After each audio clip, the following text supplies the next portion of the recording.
Welcome to another episode of Distory with Kate and Kirk.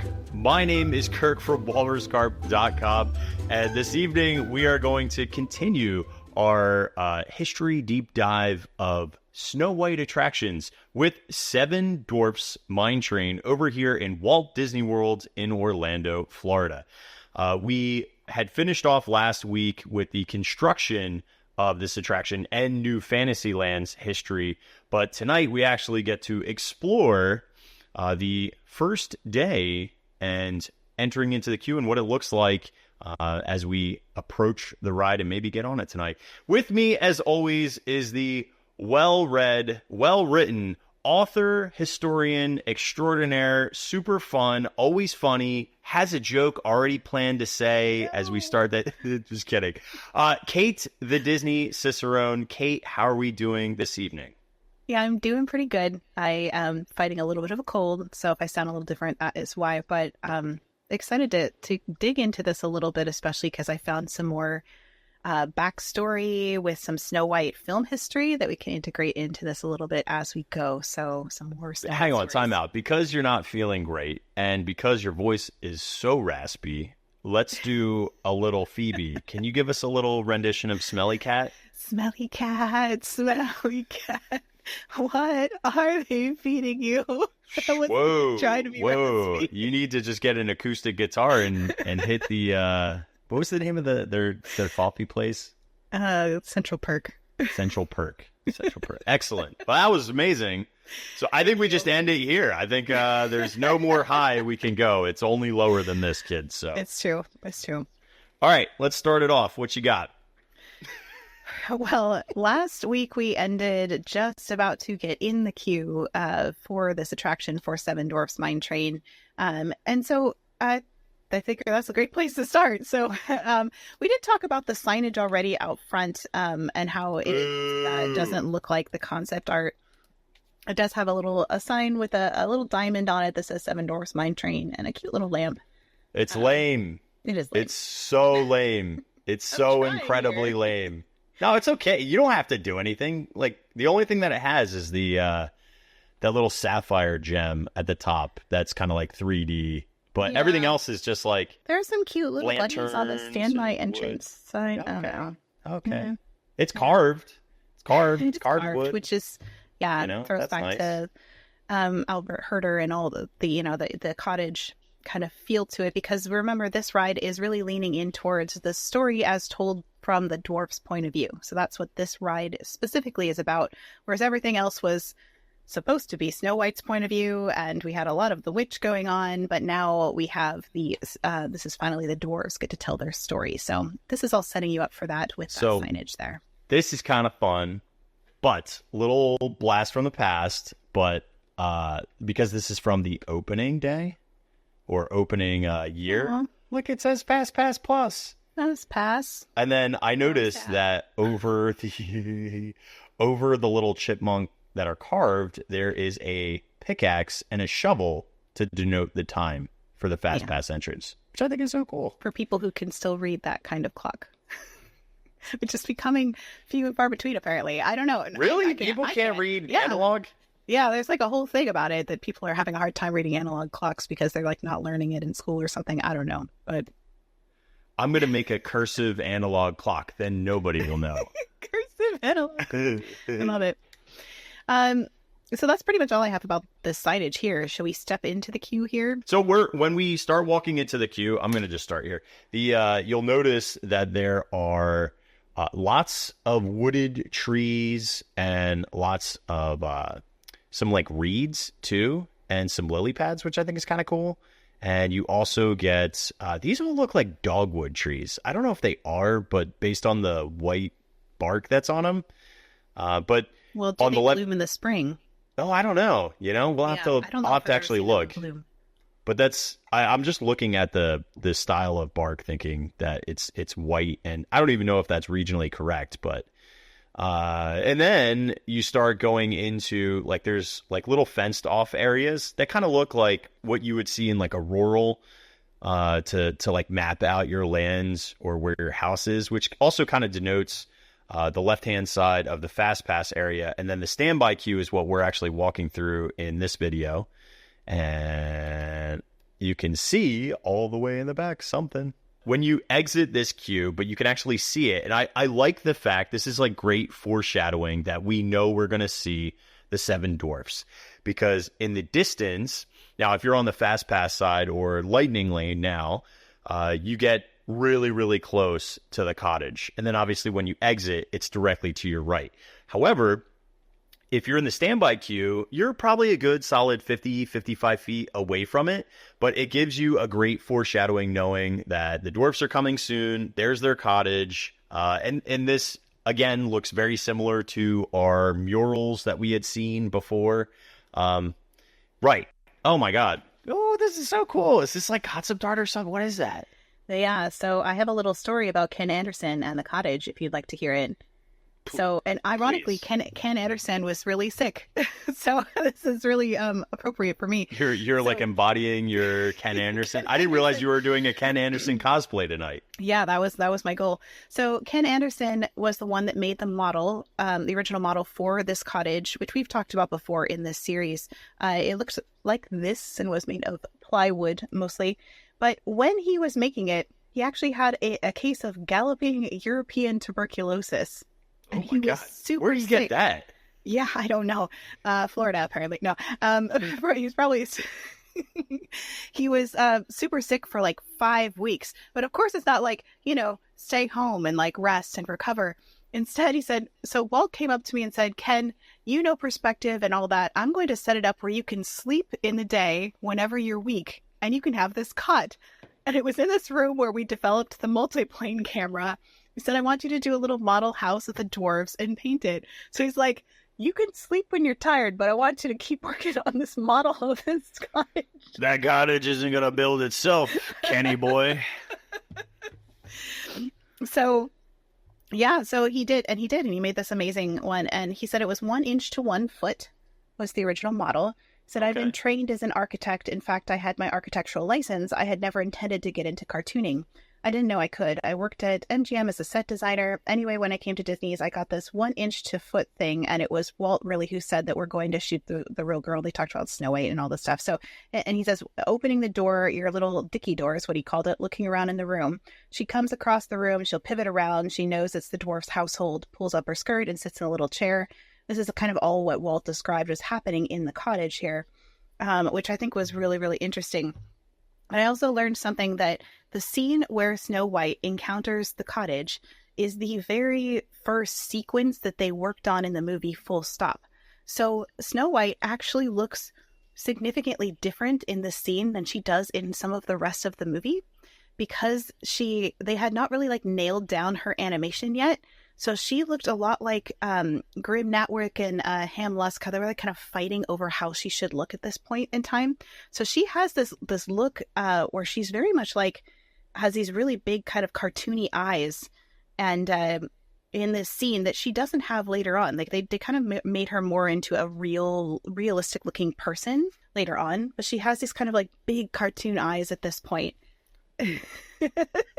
But she doesn't, if you look at her in like the wishing well scenes and stuff, which were done later than this cottage scene, she actually looks fairly different. She looks more kind of like a real human, I guess, as much as you can.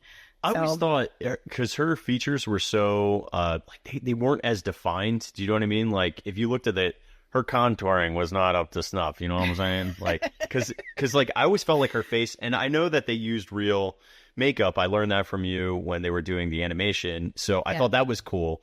But like I always felt like her face was like just not fully defined, or as sharp. The other thing I learned was that they had, I mean, you're right, because like look at her here. She's kind of got like this like soft quality about her. Yeah. The interesting thing was when they were shooting Marge Champion for the footage for the live action, we've seen a lot of footage of that, and she's dancing around with the dwarfs and whatnot. But in the early live action footage they shot of her, she actually wore a giant like football helmet so that her head would be like the cartoon shape that they were going to draw. So when they nixed the like cartoon concept, she didn't have to wear it anymore, and she said it was a huge relief because it was awful to have to wear it. So I can imagine. Yeah. But anyway, the cottage was a significant scene because it was basically one of the first ones they ever worked on for the film in the 1930s. And of course, Ken Anderson worked on that cottage, and Ken Anderson worked on the one that was in Disneyland as well for the set design. So anyway, that's pretty much all I have of it, except that it was all made of wood, and they painted it and whatnot. So yeah, little cottage history for you. I like it. That's a little cottage knowledge. Cottage you ready knowledge. to raise the roof here? Because I'm going to talk about thatched roofs for a hot second. So get excited. Oh, I'm so ready. Someone who used to live in Ireland. This is very exciting. It's little things. So first of all, I didn't know the origins of thatched roofs, right? Like, how do they even build them? What are they? Where did they originate? And why are they in Germany? So thatched roofs have been around for centuries, and of course in Germany, but specifically like rural and regional areas, mostly along the coastline, because the biggest thing that they need are reeds. So reeds are how you create a thatched roof, and they used to, back in, the 1600s, they would sew bundles of reeds together. Now they kind of like zip tie them, and it's very different. It's very expensive too. But this type of roofing was really popularized, which is perfect for Snow White, because I kept thinking like, wait, this might give us a location of where the cottage would actually be, because we don't really know where the story comes from. Like, we know the Brothers Grimm, we know that they took certain stories from certain locations, but hang on, I'll get back to Thatched in just a second. But I think this is kind of cool. Let's get thatched instead of I had a pretty cool car in high school. It was a thatchback.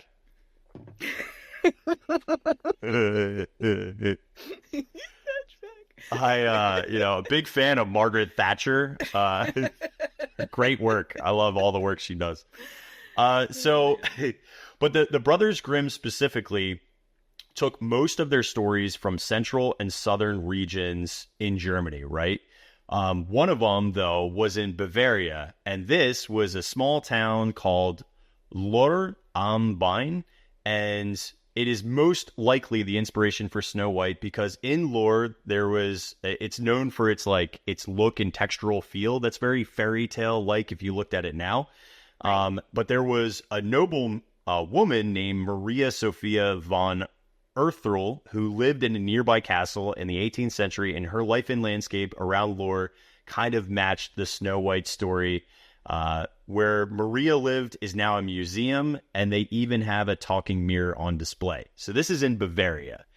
And when you look back to the locations of thatched rural houses, it was mainly the North Sea coast and Bavaria of Germany. So I think Bavaria, and possibly that town of Lohr, is where I guess they got the castle, they got the noblewoman, and then they tied it in with some rural areas. But thatched roofs, also called Reetdacher or Stardacher, I've told you, I listened to a lot of German YouTube today, are most commonly associated with northern Germany.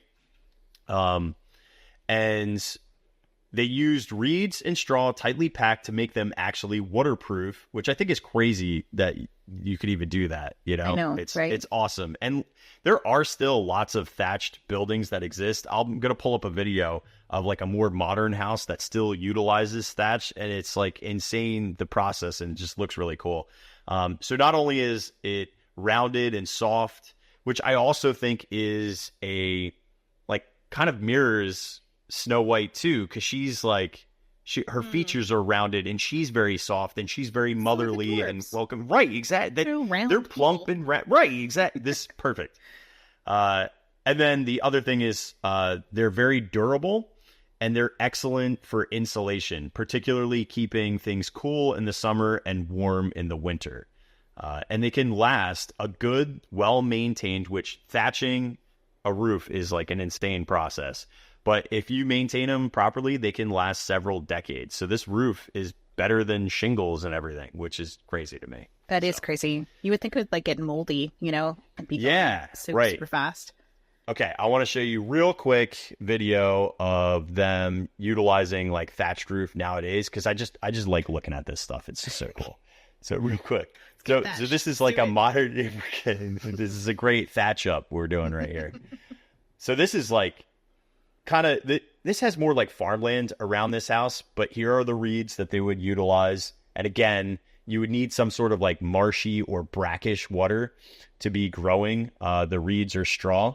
And I don't know. I just love it. It's so cozy. It's so cool. But yeah, this is modern scaffolding where you can see him taking the bundles and he's like pinning and drilling them in and then using steel cabling with ties to like attach the thatch to the roof. So that's so interesting. Yeah, it's very cool. All right. I got one other thing and then I'll leave you alone about thatch roofs. When I was a kid, did you ever hear the old saying, good night, sleep tight, and don't let the bed bugs bite? Oh, yes. Well, when I was a kid, I heard that the story for that, or the origin, was that thatched roofs would let insects fall in, especially if there's like storms, like insects would crawl in and they would drop on you. That's why most beds had bedposts that were elevated and high, and then they would put like a netting around it to like catch the bugs. But the truth is that that's all folklore and not very true. Thatch was really great at keeping bugs out. It would be if it rotted, or typically in the masonry or the clay work, or depending if they used brick or stone, it was usually inside those mortar joints that bugs got in. So the whole saying like sleep tight, don't let the bugs. Yeah. But sleep tight, to me, that was always the ropes in the bed, underneath the bed. You would pull the ropes tight because your mattress would sag. Sure. That's what I always thought it was. I don't know what kind of stuff you're into, but I don't have ropes on my bed. No, because they didn't have like a box. They didn't have a box spring.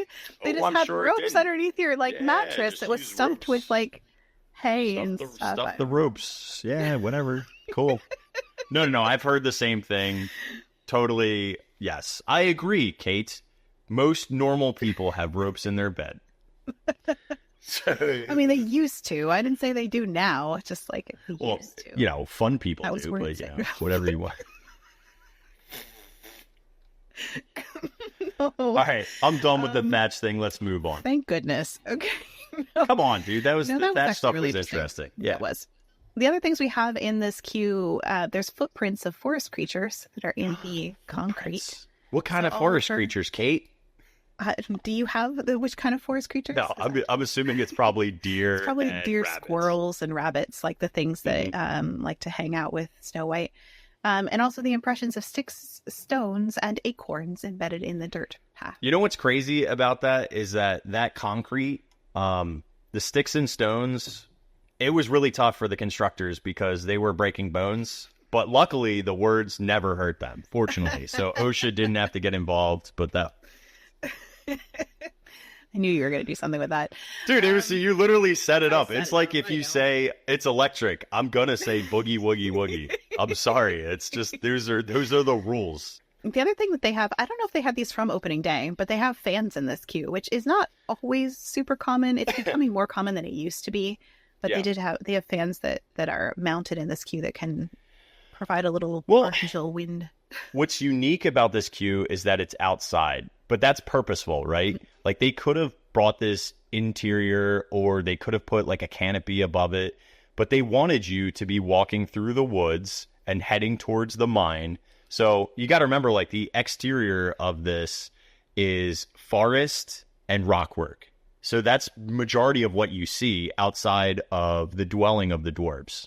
Well, it's interesting because most of this ride is actually kind of on stage. Like you can see it walking around Fantasyland the majority of the ride. So it's not, there's no like, think of the old dark rides and whatnot, that you couldn't see any of the ride from outside, and that's true of a lot of the rides. They go into a show building or whatnot, but this ride is largely where you can see it, and there's a couple other rides like that too, like, Slinky Dog Dash and things like that. Those exist with roller coasters in Disney parks, but Do you think the reasoning for that is to ensure guests know that this is like a family-friendly coaster? Because like there's certain elements, right? Like, and obviously the way that they create the hills, they look at certain elements, because we have lots of bleed here in terms of sight lines.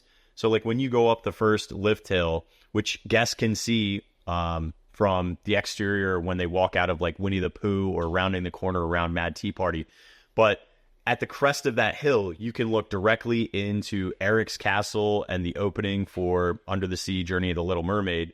Or even, if you want, you could look left and see Beast Castle. So we get lots of like sightline bleed, but I think it's also there purposefully because you go, oh, that's not big and that's not scary. I can bring my kids on it. Yeah, like you can watch the drops, you know, and they're really like, they don't look too terribly intimidating. Well, yeah, and all the drops and turns almost but right up against a walking path area, and it's very visible. And so I think all of that stuff is very pointed because, again, I think Magic Kingdom has some thrill rides, but this was a new coaster, and I think people would have had the supposition or the thought process of like Space Mountain or Big Thunder, and this is not Space Mountain or Big Thunder, but it's also not Barnstormer. So no, definitely not. But the only part you can't really see is what happens in the mine. So it does leave a little bit of mystery. But that's like to me, that's one of the best parts of this. That's like the big surprise of the attraction, you know? Yeah, for sure. So I don't really have anything else for like the Serpentine queue area, unless you do. It's wood. You guys like exposed rafters? There you go. Well, now we're going into like this covered area of the queue, and the song that you hear here is actually a song that was cut from the original film. So it was called "Music in Your Soup." So the song was, So what? My soup? Music in your soup. I'm trying to eat, bro. I don't want to hear my soup. This is very like themed for people being sick this evening, so we're going to talk about soup for a minute. So this song was originally part of the film, but ended up being cut as the soup scene was cut out of Snow White. Oh, so this is no way. Yeah, you showed us that deleted scene like a couple episodes back. Oh, that's so cool. This is where the dwarves slurp their soup noisily, and then Snow White stops them and teaches them how gentlemen eat soup. So she says, spoon in the hand, bend at the wrist, into the bowl, and out with a twist. Thank you for that. I've never been taught. You're slurping your soup loudly. But they still slurp their soup. They just slurp it off of their spoons instead, so they don't really learn the lesson that she tries to teach them. But there's a whole song that goes along with it that's I'm not going to sing it, but it's with a spoon. Come on, Kate. Come on, Kate. No, I can't remember it. So it's like, with a spoon and a bowl, with the music in your soul, you can cheer things up with a zub zub zub of the music in your soup. With a gulp and a grin, get a wiggle on your chin, you can make things hum with a zum zum zum of the music in your soup. Swing that spoon, gotta keep on dipping. Scoop up that soup, gotta keep on sipping till the bowl is dry and your face is dripping. Let her rip, let her roar to the first and the second and the third encore. So let it rip. So I have just a little bit of history behind what happened with this scene from Ken Anderson. He said Walt would even describe how when the dwarfs were eating their soup, how it tasted so much better because there was meat in it. Because that's actually something we do see in the movie, is that she kind of adds meat to their soup, which they didn't normally have in it. So it says better than anything they'd ever made for themselves before. Then Thor Putnam, who's the art director, said he would talk like that. Walt would talk like that. He would have that kind of an eye, a mental picture. There's no question about that. Now, a lot of the little touches that you see in all the Disney pictures, very often, some of the things that are memorable are Walt's own ideas, which I think is really, really special. But Ward Kimball was the one who largely animated the scene, was understandably upset when it got fully cut out of the movie. He said there was the dream sequence and the soup sequence. After they washed up, they eat, and they have bad table manners. Walt talked about that. And Snow White had to show them how to hold their spoons, and then they liked Snow White. So they decided to give her a present, and of course, it's very obvious that she has no bed in that house. She was stretched across quite a few beds, 3 beds. And he says, so the obvious thing was to give her a present. The Sleepy thought of that, of course, and I was working on the sequence also. So that, where the dwarves make a bed for Snow White, was also cut. So that was like Ward Kimball's 2 major scenes, and they both got cut from the film. Did you get paid on a gag if they used it or not? I think only if they ended up using it, is my belief. That's hogwash. Yeah. In the soup scene, where Kimball said, when all the sequences were put together and Walt saw the overall timing of the show, he could see that we didn't need those sequences because they held up the progress of the story. I was not bitter, but discouraged because I had worked so hard. And then I have a little note from Marge Champion, who was the live action model for Snow White. And she said, I remember ladling whatever we used for soup, and it wasn't soup. That's all she remembers about it. I wonder what it was. I don't know. Probably water or something like that. But they didn't pantomime everything because they weren't very good at pantomiming things. She was like a dancer by trade. So they tried to use like actual props as much as possible just because they weren't good at pantomiming things. So... Yeah, it always freaks me out with food photography because it always is never food, Yeah. It'll be like shaving cream and stuff. Your ice cream is actually Crisco. And you're like, oh, God, dude. Jeez, no wonder why it doesn't melt. It's so true. Mm-hmm. But anyway. Wait, so hang on. So that song is playing with the lyrics or is it just the musical? Just the musical version of it. So you won't hear the words in the queue, but you'll hear the actual song that was deleted from the movie in the queue. That is so cool. I would have never, ever picked up on that. That's so and it's also the dwarves, this is told from their point of view. So I love that they threw this part of the dwarves that kind of like got lost in history and they put it in the queue. So, yeah. They love soup. They love their soup. Yeah. I mean, we all do. I love that they loved her advice so much of trying to help them that they wanted to make her a bed. And then that also got cut. I was like, there's so many like wonderful interactions that they had. She was trying to help them be like have more manners and they were going to give her a better place to sleep. And none of that ever happened. So listen, that's what it is. The fastest way to a man's heart is through his belly. Make him soup and he'll make you a bed. But should you like nag him about how he eats his soup?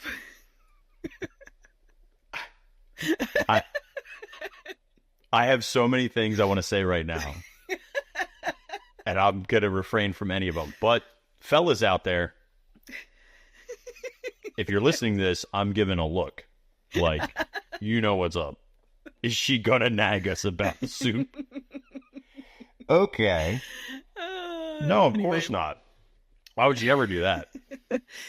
I do have someone in my chat. Joey is saying, I'm going to need us to learn the lyrics so we can sing along the next time we're in line. So that's our homework, I guess, Kirk's next time we're on down for that ride. I'm totally down for that. I could totally start a sing along. It would be awesome. Oh my gosh. People would be like, what's wrong with these people sipping soup?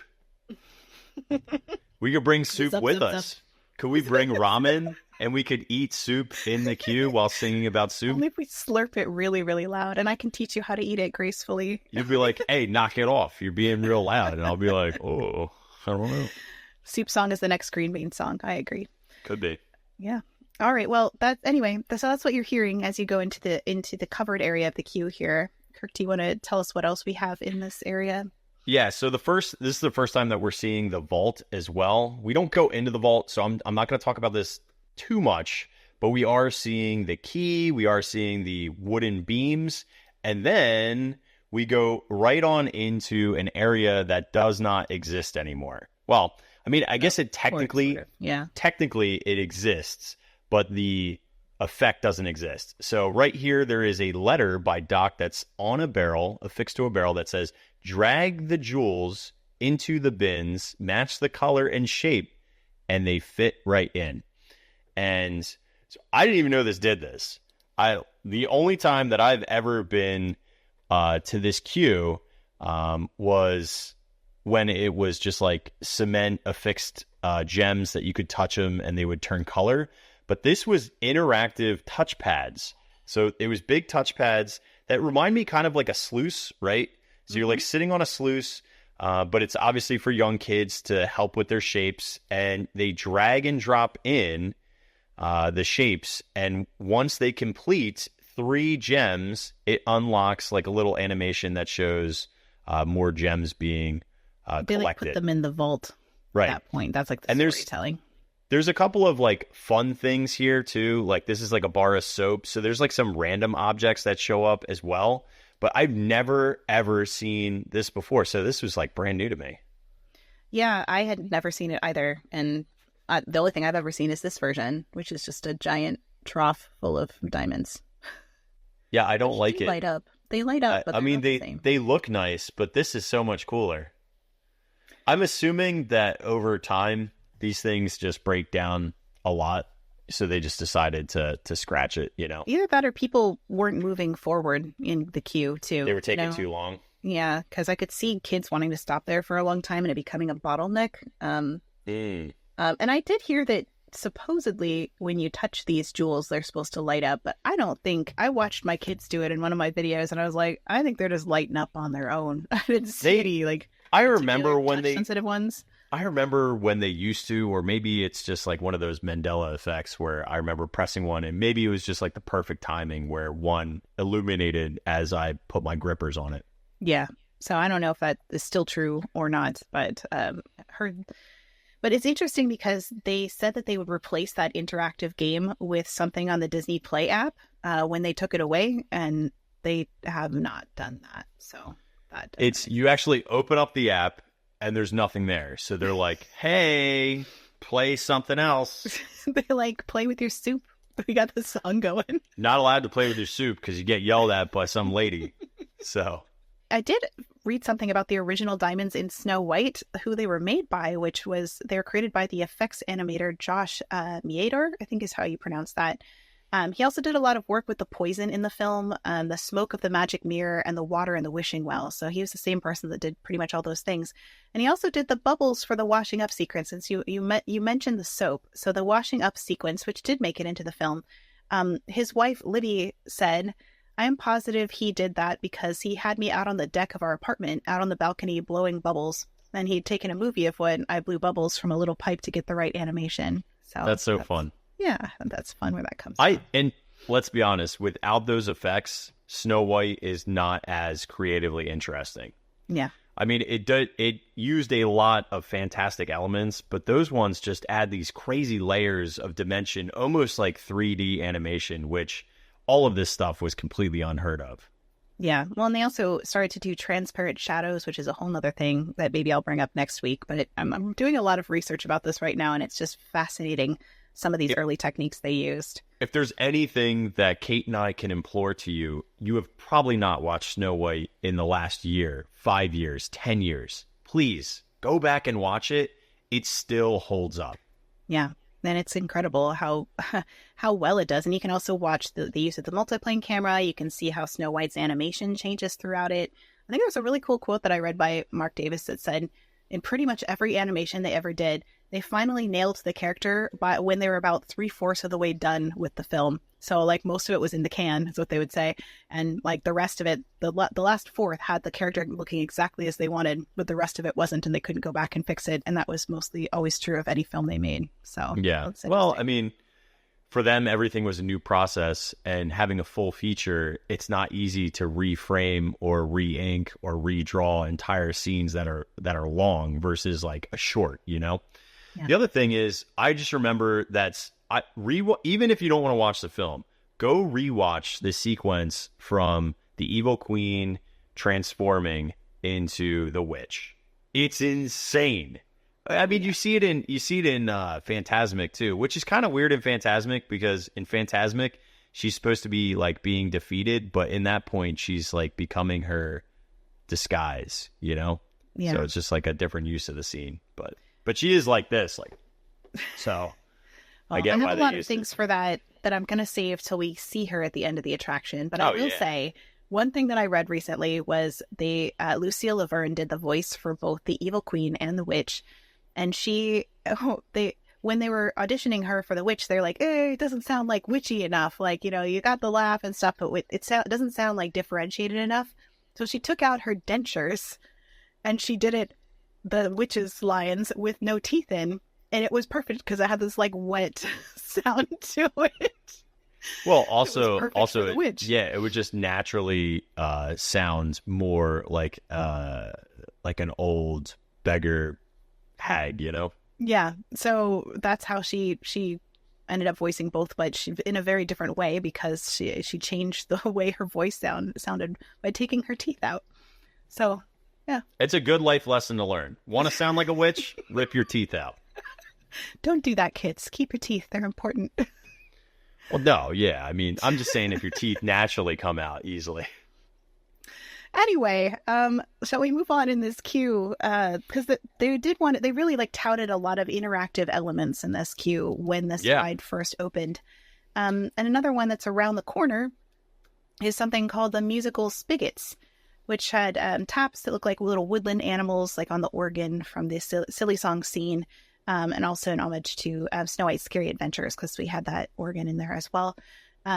This is essentially a gem washing station. That's the storytelling behind it. And there are 12 spigots, each representing a note on the chromatic scale. Sometimes you just get tones when you do it, but when water pours out when you put your hand underneath it. But when they're all put together, they'll actually play a melody from Snow White, which it didn't tell me which one. Do you know which melody it plays? I don't know. Yeah. I always think of the Wishing Well song. My guess is like a silly song or something, because that would make the most sense with that. But I couldn't find it in any video it actually playing a song, and I've never seen it play a song. So maybe it's the one when they're dancing or something. Yeah, the silly song. Yeah, that's what I think. Is that what it's called? It's the most logical. Yeah, silly song. Sorry, dude. I thought you just meant it was like a silly song. I didn't realize it was called the silly song. It's called the silly song. Yeah. So just wave your hands right under the spout to make the water and music come out. Did you ever have this actually work for you? Yeah, my kids did it. So I have a video of my kids doing it, but I don't want to show it here because of my kids. But I like all the animals too that they have. It's like an owl, a bear. I love that they pulled all those, really going back to that old animation, Albert Herder's Inside the Cottage, and they really integrated that so much into this queue. I think that's lovely that they did that, because they didn't have to. They could have just made regular spigots, but instead they put little animals on them, which is great. Well, listen, if you are too lazy and want to have an attraction, but you want to enjoy Moana, come over here and you can have your own little journey of water. Just don't do what that lady did and fill your Owala up in it. Ew. Oh, that's gross. That was a real thing. Ew. No. Yep. Ew. Gross. Anyway, that's all I have for that, unless you have anything else. I got nothing. We're heading to the vault. Let's head into the vault, which of course is that lovely throwback to that moment in the movie. I actually have a picture of it before they put the key on it. So the vault, before they have the little nail for the key, but the key's not there yet. You actually would need the key to get in for once. Yeah, the door's closed. Like, I've never seen the door closed before. I didn't even know it could move. Yeah, so apparently the door can close. Maybe that's how they like hurricane-proof the ride. Close the door. Lock Maybe. It actually, you know what? I actually have seen that door close during like when they code the ride because of weather. I have seen that close. Interesting. Huh. Well, there you go. Yeah, I just thought of that. All right. Do you want to tell us what we see next here, Kirk? Oh, we see a water fountain where that lady should have went, but you got a pickaxe too, and like a little water bucket and basin area and some barrels and some shelving. It's like a tiny little pickaxe too. It's like a little miniature one. It's a little baby one. Baby. And then, of course, the key being left outside the vault by Dopey, which is just hysterical. Yeah, I love that was also in Snow White's Scary Adventures, so they pulled that from that ride. I've never touched the key. I just realized that lady touched the key. Have you ever touched the key? I haven't touched the key, but it looks like a lot of people have based on how well it's worn. It's definitely it's got that the lock part, because you can see it's got that bat stanchion vibe to it. You know, it's like really rubbing off. Yeah, definitely. All right, are we headed inside? Oh, please and thank you. Wait, you have to talk about this section because you know more about it than I do. This is like my favorite thing ever. I don't even know where, like, this sign is not in a great place. Nobody says that sign. Now, Doc has given us our two other instructions with the interactive gem game and then the gem washing station with the music.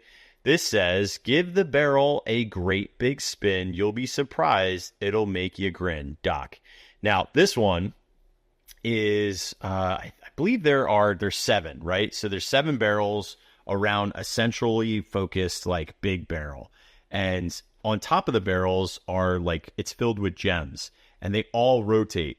And I swear, every time I go in there, nobody knows that this exists. I just scream at strangers to spin the barrels. He does. But here's the funny thing. This is not this is a real thing. Like, I will yell at strangers to spin the barrels. So we're spinning the barrels. Barrels are going. And when you get a barrel spinning, up above you, it'll change from like gems into one of the dwarfs, right? And then as you continue to spin all of them and all the dwarfs are out, then Snow White shows up in the middle because that's been completely empty the entire time. And a little projection of her dancing with her dress. She's holding her dress out. And I swear, if you want to see camaraderie of complete strangers who just got yelled at by another stranger, as soon as Snow White shows up, the queue erupts in like thunderous applause and excitement. Like it is like we just won the Super Bowl every time. That. Yeah. That's so great. Yeah. It's like one of those Disney moments, you know. You could kind of do it by yourself if you really, really got the first one spinning good. But it's really, really tough and you got to be fast. But yeah, you just have to yell at strangers like I do. Spin the barrels! Oh my gosh. I get so mad at the first one. Oh, the first time I went on that ride with you, I didn't know that was coming. And all of a sudden you were like yelling at me. And I was like, oh my God, like the pressure was on. And we didn't even make it. We didn't make it. It was my fault. I didn't make it. But well, and yet we still co-host a podcast together. Yeah, and you're very forgiving. I'm forgiving. Yeah, that's true. It's true. But it's one of my favorite effects. It's so fun. This shows the animation. They actually were able to get enough people to make her show up. They probably yelled at them. They were probably yelling. But yeah. Dee, dee, dee, dee, dee, dee, dee. There she is. It's the greatest moment ever. Somebody asked March Champion, who did the live action that they kind of modeled that on, if was she directed to hold her dress like that? And she was like, no, that's just all me. She's like, that's just kind of what I naturally did. And so that was her idea to hold her dress like that. Oh, that's so fun. Okay, so we've yelled at people, strangers, and spun the barrels. And got the I animation. swear, you're not a Distorian if you don't yell at strangers in the queue. It's true. It's barrels. They will all get it. They will all understand once it happens. So side note, I went on a ride with my friend Cindy. I went on Big Thunder Mountain in Walt Disney World, and I wanted to show her the crane that was Pat Burke's crane, which is like right before the third lift hill.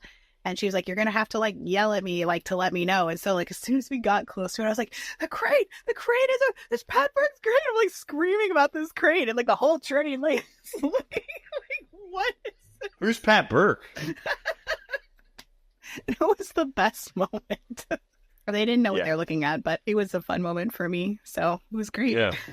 It is fun. You know, I mean, you and I have yelled at each other quite a bit in the Disney parks especially when we find something that is exciting. It's true. Yeah. We're like, look at that. Look at it. We kind of like become like unintelligible, but we're like, look at the thing. So I'm going to little tease. There is something supposedly hidden in the exit queue of this attraction. I've never heard of anything in there, but supposedly there's something hidden. I was told because I shared something hidden and then somebody shared something else. So now I'm on the hunt for it. Okay. Well, I'm excited to hear about that. Other things that are in this interior queue, I really love this little thing that kind of tells you, you know, what to do, what to expect, where to put your gear and stuff, but it's animated. The safety spiel, yep. Yeah, it looks like he has little eyes and he has little gears and it changes. And they have little kind of mechanical looking dwarves doing things. Mm-hmm. So that's up above. So I love that the way they styled that so that it has like all these little screens. It's not just one big screen, which is really cute. That's all I have about that, unless you have anything else. Oh, I do. Okay. Oh, do I ever. I'm ready. Well, so I just go, well, why on earth would they bother picking this style of animation versus other styles of animation, right? Because they literally have little characters pulling pulleys and gears moving, and they look like they're carved out of wood. So it made me go, you know what? This is probably kind of reminiscent to that same like woodwork that you would get with maybe a cuckoo clock. Oh, yeah. So then it took me down very small, but a slight rabbit hole about cuckoo clocks. You got a moment? They have one they have one in the movie. Right. Like thank you. Yeah. Thank you. You're welcome. Because this is where it's all coming from, right? It's because those characters are coming from that film. Also in the physical attraction, this is from Disneyland, but Disneyland had a cuckoo clock. Sadly, I looked at a bunch of videos, and yeah, it's not the same one. But whatever. They don't have in Walt Disney World a cuckoo clock, even though there's so much like woodwork and carved things like the organ, the barrels and everything, and all of the like crown molding. You mean in the cottage in Snow White Scary Adventures? Yeah, Snow White Scary Adventures didn't have a cuckoo clock, because this made me think, oh my God, there might be a cuckoo clock inside the cottage, and I still have to look for that, and that may still exist. But there isn't one currently that they would have like repurposed from the old attraction that closed. Gotcha. Thank you for making that connection too, because I was already there in my head, but I didn't vocalize it. So no, that's fine. The German cuckoo clock originated in the Black Forest region of southwestern Germany back in the 18th century. The area's dense forests and abundance of wood made it ideal for crafting things like wooden clocks. Now, the earliest one is said to be around from 1629. You're going to show us the earliest cuckoo clock? Buckle up, kids. I wish I could. Listen, do you guys in your spare time read Carl Cookman's Black Forest Clockmaker and the Cuckoo Clock? Do you guys read that? I mean, seriously, this is what I do with my time, kids. This is my life. But no. The first description of a cuckoo clock was in 1629. It was written by German nobleman Philip Hainhofer. He describes the curious little clock that belonged to Prince Elector August von Sachsen. It contained a bird that resembled a cuckoo, thus giving us the name a cuckoo clock. However, these early clocks were very primitive in comparison. Now enter the real creator of the cuckoo clock, and this also gives us like the noise and the sounds. So I'll explain that in a second. Okay. Franz Anton Ketterer was a clockmaker from the Black Forest area. So again, this is like regionally all correct and accurate for Germany. He's credited with the invention of the cuckoo clock you know today, back in the 1730s. After pondering the mechanisms of a church organ bellow, he was inspired to create a sound inside the clock using the same principle, thus the first cuckoo clock. And the way that clock is made is it's a series of bellows systems. There was two small bellows inside of each clock that consisted of a small box with a flexible leather or cloth top that could expand and contract. And when the clock struck the hour, weights or springs caused the lever to press down on the bellows, forcing air out. This was also in conjunction to whistle pipes, so each bellow was connected to a small wooden whistle or pipe tuned to a specific pitch. The two pipes were tuned and produced two distinct notes, a higher pitch coo and a lower pitch coo.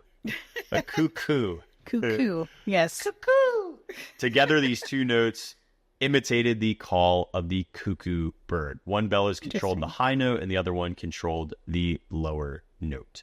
And then eventually, to further enhance this, Ketterer added animation to a small wooden cuckoo bird that would emerge from the door from the clock's face.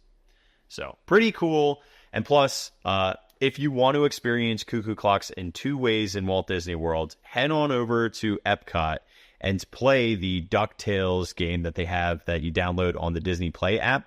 And there are two opportunities to see the cuckoo clocks in action. One, there is a section in the Christmas tree store, the Christmas shop area with like the ornaments and stuff. There's a whole entire wall of cuckoo clocks, which you can actually purchase some, but then there are ones that actually will animate in accordance to the game. And then you also can stand outside in the that little like clock tower area. And there's a Donald cuckoo bird that comes out, and there's a really fun animation for that as well. So they also have them in the Pinocchio Village house. They have some in there too, right? They have cuckoo clocks in there? I think so. What? Yeah, I think so. And no, I mean, it would make sense, Germany, right? So well, yeah. Well, and they do in the ride at Disneyland, and so I think that they to best of my recollection, I'm pretty sure they have cuckoo clocks in there as well. I swear, if I see a cuckoo clock in the actual cottage at the end of the attraction, I might flip my table and desk and then just do the rest of the show from the ground. We're going to come prepared next week. It might get a little wild. Yeah, I'll start nailing the desk down. So I don't have a ton of things for the load area. Mostly it's just, I love that they have this kind of like pulley system with a bucket that's really neat. Coming down, that looks like the mine shaft is up above you, that it's illuminated, where the diamonds are. Where it would be one of those like dump buckets for them to be loading in. Either it could be rock that they had chipped away to get to gems, or gems themselves. Right. I also have the operators panel area. I know how much you like that. Whoa, you hit a soft spot. You might want to talk about ropes and beds. I want to talk about operator booths. I'm into it. You want to talk about this one? Well, you know what's cool about it is it's slatted wood, but then it also has adornment of like iron around the sides, and it also is riveted, which is pretty cool. I did read that, all of the ironwork they did on all of these cars, they also did by hand. It was all hand. I don't know how to say that. Hand blacksmiths, hand like hammered, handmade. I don't know, but it was all done by hand, not machine done, which I think is really special too. That they put some. The paint was all antiques like that as well, so that's pretty cool. Yeah, they definitely put a lot. Very special. Yes, they put a lot of thought into it and a lot of work into them to make them look unique, which I love. So at this point, I feel like I have a lot of stories coming up. We have a lot of interesting things to go for the rest of this. Do you think that this is maybe where we should pause for now before we go on to the rest of the attraction? Yes. Okay. And I promise I'll come up. I have some really interesting stories about Snow White. And I have even more that I can pull in for this if I have a little bit more time for next week. So yeah, I think there's no need to rush. We need to ride the attraction. We need to exit the attraction. And then we need to be done with the series because I'm losing my mind. You always say that at the end of every series. I feel that way. Yeah. It's time for some one-off episodes, I think. We'll probably do for that. Yeah. Kate, before we close, do you maybe want to talk about some exciting things that you're working on? Yeah, definitely. So something I'm working on currently is I have a brand new book that is coming out that is the third book in my Pixie Dust in the Park series, which is about Disney history live streamers, and it's set in the Disney parks. So this one is called Who the Mirror Reflects, and that will be out hopefully in November. That's my goal. It's currently going through all my early readers. So a new book headed your way soon. And I also have the audiobook of the last one in the series, or the middle one in the series, I should say, which is What the Mansion Eyes See, is now available on Audible as well. So if you'd like to hear me in my not sick voice read you a book out loud on Audible, you can do that as well. And all of my books, as always, are available on Amazon, or you can find them via disneycicerone.com. Don't believe her, kids. When she reads the book, it's pretty sick. You know what I'm saying? All right. Well, and Kirk, you've been working on some really interesting projects over there. What do you got going on? Sure.